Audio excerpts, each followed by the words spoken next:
আসসালামু আলাইকুম। মাল্টিপ্লাগটি তৈরি করার জন্য আপনার যা যা নিতে হবে, একটি 2 গ্যাং প্লাস্টিক বোর্ড নিতে হবে। এটা আপনি যে কোনো ইলেকট্রিক দোকানে পেয়ে যাবেন, আপনার কাছ থেকে 40 টাকা নিতে পারে। সাথে 2টি 6 পিন সকেট নিতে হবে, এগুলো আপনার কাছ থেকে 150 টাকা নিতে পারে। এখন আমি মাল্টিপ্লাগটি তৈরি করব। প্রথমে আপনাকে বুঝতে হবে 6 পিন সকেটের মধ্যে কি কি থাকে। আপনি দেখবেন যে ব্যাক সাইডে একটা সুইচ আছে, সুইচের মধ্যে দুইটা টার্মিনাল, যার মধ্যে লেখা থাকবে এল এবং কমন। এল হচ্ছে সুইচের ইনপুট, কমন হচ্ছে সুইচের আউটপুট। সুইচের মধ্যে আমরা ফেজটা কানেকশন করব, তারপর সুইচ থেকে সকেটের মধ্যে ফেজটা চলে আসবে। আমি যখন কানেকশনটা করব তখন আপনারা সহজে বুঝতে পারবেন। পাশে সকেটের মধ্যে 3টি টার্মিনাল পাবেন, যার মধ্যে লেখা থাকবে এল, এন এবং আর্থিং। এল হচ্ছে ফেজের জন্য, সুইচ থেকে সকেটে এল এর মধ্যে একটা কানেকশন হবে। আর এন হচ্ছে নিউট্রালের জন্য, এই এন এর মধ্যে আমরা নিউট্রাল তারটা কানেকশন করব। আর উপরে যে টার্মিনাল আছে এটা হচ্ছে আর্থিংয়ের জন্য। আপনার সুইচ বোর্ডের ভিতরে যে আর্থিং কেবল থাকে, তাহলে এখানে আর্থিং তার কানেকশন করবে। যেহেতু আমি এখানে মাল্টিপ্লাগ তৈরি করব, সেক্ষেত্রে এখানে আমি আর্থিং কেবল কানেকশন করব না। তো দুইটি সকেট কিন্তু একই কোম্পানির, একইভাবে কানেকশন হবে। তো এখন আমি কানেকশনটা করব। তো কানেকশন করার জন্য অল্প একটু তার লাগবে, যেহেতু আমি সুইচ থেকে সকেটে একটা কানেকশন করব। তো আমি যেটা বলছিলাম, সুইচের মধ্যে দুইটা টার্মিনাল, একটা হচ্ছে ইনপুট, একটা হচ্ছে আউটপুট। আউটপুট হচ্ছে সুইচের কমন টার্মিনাল। তো সুইচের কমন থেকে সকেটে যে এল আছে, এল এর মধ্যে কানেকশনটা করে দিতে হবে। এর কারণ হচ্ছে আমি যখন সুইচটা অন করব তখন কিন্তু সকেটের মধ্যে কারেন্টটা আসবে। তো আপনি দুইটা সকেট কিন্তু একইভাবে একই নিয়মে এমন করে কানেকশনটা করে দিতে হবে। কানেকশনটি করার সাথে সাথে আপনারা যারা এখনও আমার চ্যানেলটি সাবস্ক্রাইব করেন নাই, তারা অবশ্যই সাবস্ক্রাইব করে নেবেন। ভিডিও দেখে যদি একটু উপকার হয় তাহলে অবশ্যই আমার এই চ্যানেলটি সাবস্ক্রাইব করে নেবেন। আমি এখানে সুইচের আউটপুট থেকে সকেটে এল এর মধ্যে কানেকশন করে দিলাম।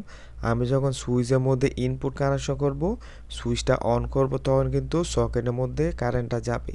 তো এখন যা করতে হবে, আমার তো দুইটা সকেটের মধ্যে একসাথে ইনপুট দিতে হবে, সেই জন্য দুইটা সকেট একটা সার্কিটের মধ্যে নিয়ে আসতে হবে। তো এইটা কীভাবে করতে হবে, সুইচের যে ইনপুট আছে, দুইটা সুইচের ইনপুট একসাথে একটা তারের মধ্যে শর্ট করে দিতে হবে। আপনি ঠিক একইভাবে এই কাজটা করবেন। দুইটা সুইচের ইনপুট মানে এলগুলো একসাথে শর্ট করে দিবেন। তারপরে যে সকেটে এনগুলো আছে, এইটা একইভাবে দুইটা সকেটে এন আপনি একসাথে একটা তার দিয়ে শর্ট করে দিবেন। এখানে আপনি যদি লাল কালো তার ব্যবহার করেন তাহলে আপনার বুঝতে সুবিধা হবে, সেজন্য আমি এখানে লাল কালো তার ব্যবহার করতেছি। তো আমি এখানে একইভাবে কাজটা করলাম। প্রথমে সুইচ দুইটা একসাথে শর্ট করে দিলাম, তারপর সকেট দুইটা এন আমি একসাথে শর্ট করে দিলাম। সকেটের সংখ্যা যত বেশি হবে আপনাকে কিন্তু ঠিক এমন করেই কানেকশনটা করে নিতে হবে। তো আমার এখানে কিন্তু কানেকশনটা হয়ে গেছে। সুইচের দুইটা ইনপুট একসাথে শর্ট করে দিলাম, সকেটের দুইটা এন আমি একসাথে শর্ট করে দিলাম। আর এখানে কিন্তু আমি আর্থিংয়ে টার্মিনাল কোনো প্রকার কানেকশন দিই না, যেহেতু আমি এই মাল্টিপ্লাগটি 2 পিন প্লাগ দিয়ে ব্যবহার করব, সেই জন্য এখানে আমি আর্থিং টার্মিনালে কোনো প্রকার কানেকশন দিই নাই।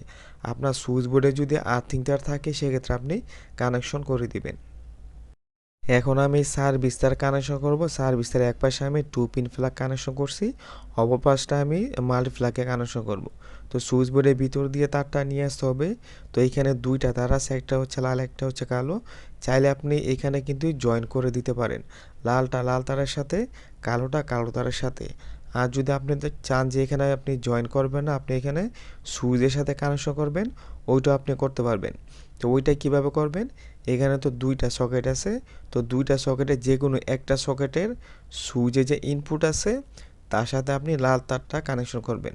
এটা অবশ্যই ইনপুটের সাথে কানেকশন করতে হবে। আপনি কিন্তু এখানে আউটপুটের সাথে কখনো সার্ভিস তার কানেকশন করবেন না। তো এইখানে আমি ইনপুটে কানেকশনটা করে দিলাম লাল তারটা। কালো যে তারটা সেটা হচ্ছে নিউট্রালের জন্য। তো এই তারটা আপনি কোথায় দিবেন, সকেটে যে এন আছে, এনের মধ্যে কানেকশন করবেন। তাহলে আপনার দুইটা সকেটে কিন্তু লাইনটা অটোমেটিক পেয়ে যাবে। এই তারটি কানেকশন করার পর কিন্তু মাল্টিপ্লাগ তৈরি করা হয়ে যাবে। খুব সহজে কিন্তু আপনি একটি মাল্টিপ্লাগ তৈরি করে নিতে পারেন। আপনি যদি আমার কথাগুলো সুন্দর মতো বুঝেন, কাজটা সুন্দর মতো বুঝেন, আশা করি মাল্টিপ্লাগ তৈরি করতে আপনার কোনো প্রকার সমস্যা হবে না। তো আমার এখানে মাল্টিপ্লাগ তৈরি করা শেষ। এখন আমি আপনাদেরকে চেক করে দেখাবো যে মাল্টিপ্লাগ ঠিকমতো কাজ করতেছে কিনা। প্রথমে এই সকেটগুলো বোর্ডের সাথে সেট করে নিতে হবে। এখানে আপনি স্ক্রু পাবেন যেগুলো আপনার সকেটের সাথে দিবে। এই স্ক্রু দিয়ে শুধু আপনি বোর্ডের সাথে সেট করে দিবেন। আর আপনারা চাইলে আমার চ্যানেলটা ঘুরে আসতে পারেন। আমার চ্যানেলে ইলেকট্রিক বিষয়ে অনেক ধরনের ভিডিও দেওয়া হয়ে থাকে। আশা করি আপনাদের উপকারে আসবে। আর যারা ইলেকট্রিক্যাল শিখতে চান তাদের জন্য আমার চ্যানেলটি খুবই উপকারে আসবে। আমার চ্যানেলটি ঘুরে আসুন। এখন আমি আপনাদেরকে মাল্টিপ্লাগটি চেক করে দেখাবো। 2 পিন প্লাগ দিয়ে মাল্টিপ্লাগের মধ্যে কারেন্টটা আসবে। তারপর আমি সুইচটা অন করব। এই যে দেখেন মাল্টিপ্লাগের মধ্যে কিন্তু লাইনটা চলে আসছে। আর পাশে যে সকেট আছে ওইটাও চেক করব। এইটা ইন্ডিকেটরটা নষ্ট, সেজন্য আমি টেস্টার দিয়ে চেক করব। তো আশা করি আপনারা বুঝতে পারছেন যে কীভাবে একটা মাল্টিপ্লাগ তৈরি করতে হয়। আর ভিডিওটি ভালো লাগে অবশ্যই একটা লাইক দেবেন। আজকের মতো বিদায় নিলাম। আসসালামু আলাইকুম।